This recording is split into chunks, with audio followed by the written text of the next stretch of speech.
The illicit drug trade persists, and its imprint is visible everywhere in the harm it causes, the violence it unleashes, the healthcare gaps it exposes, and the millions of lives it erodes.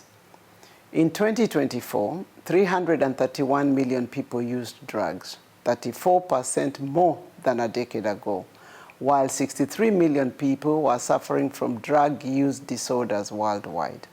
Among them, too many still cannot access the treatment and care they need, especially women, young people, and the most vulnerable.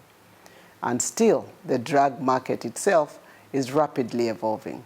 Critically, the illicit synthetic drug market is expanding, becoming easier to manufacture and harder to detect, while moving closer to consumer markets across all regions of the world.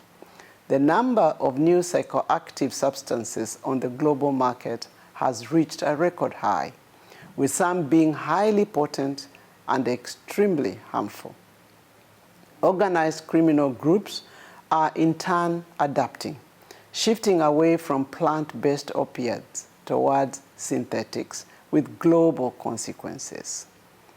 The cocaine market, meanwhile, continues to set new records as traffickers search for new routes, new methods, and new vulnerabilities to move their product and meet growing demand.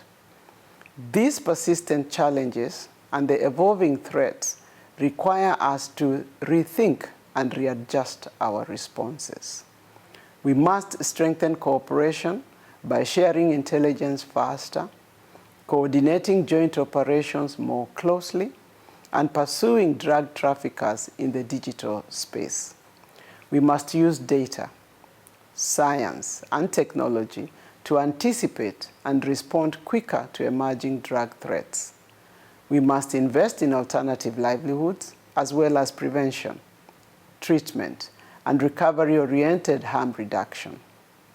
Above all, our response must remain anchored in the international drug conventions and relevant international law, human rights commitments, and the spirit of multilateralism they embody.